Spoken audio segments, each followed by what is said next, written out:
आज बनाने जा रहे हैं हम सिंधी रेसिपी, जिसको कहते हैं सिंधी चोपा या सिंधी चोथा भी कहते हैं।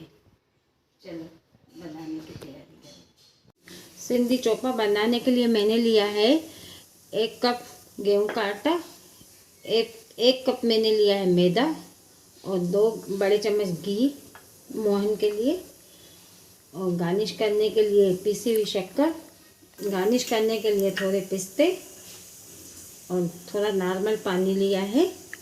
और मैंने पौना कप शक्कर ली थी, उसकी मैंने आधा कप पानी डाल के चाशनी बना ली है। और 2 मैंने हरी इलायची पीस के इसमें डाल ली है।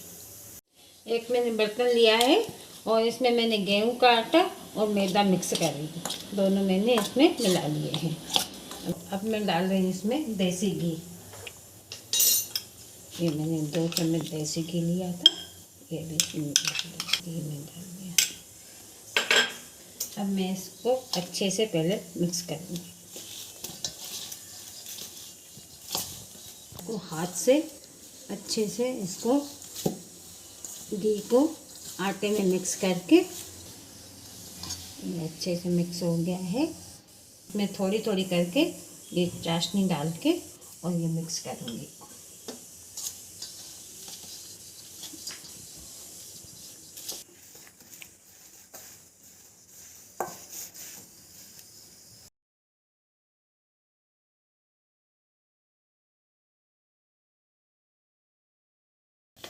और ये मैंने नॉर्मल पानी लिया था, अभी मैं इसको यूज़ नहीं कर रही हूँ क्योंकि मेरे को उसमें से आटा बन गया। चौथे का डो तैयार हो गया है। अब मैंने रखी है कढ़ाई और इसमें डाल रही हूँ मैं तेल। अब ये डो तैयार हो गया है।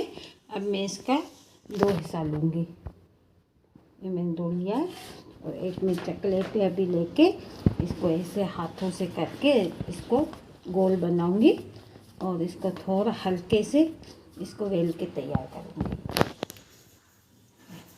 ऐसे करके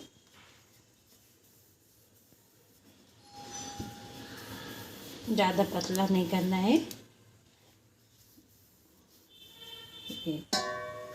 अब इसको मैं छुरी से काट के चोपे का शेप दूंगी।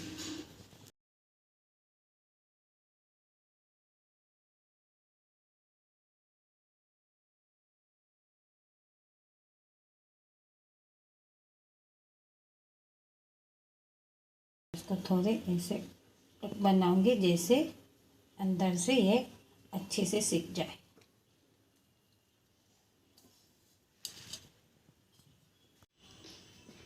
अब मैंने इसका चोपे का शेप दे दिया है और एक में पीस निकाल के, और तेल भी गर्म हो गया है, एक एक करके मैं इसमें डाल दूँ।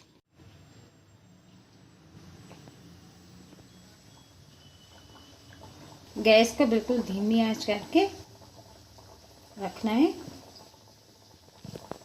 इसको बार बार इसको पलटाना नहीं है, एक बार हो जाए ब्राउन फिर इसको एक ही बार पलटाना चाहिए।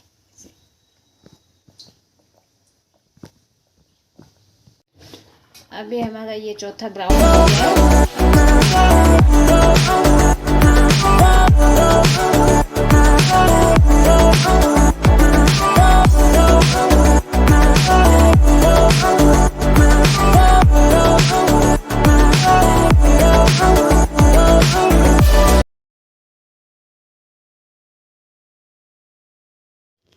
अब हमारे सारे चौथे तैयार हो गए हैं। अब को इसमें शक्कर और पिस्ते से गार्निश करूँगी। ये पिसी हुई शक्कर है, इससे मैं इसको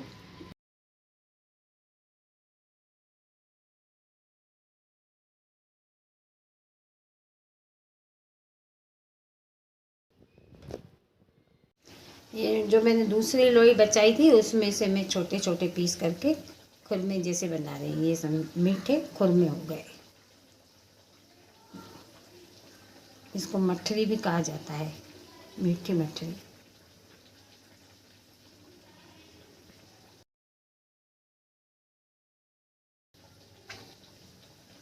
ये छोटे छोटे पीस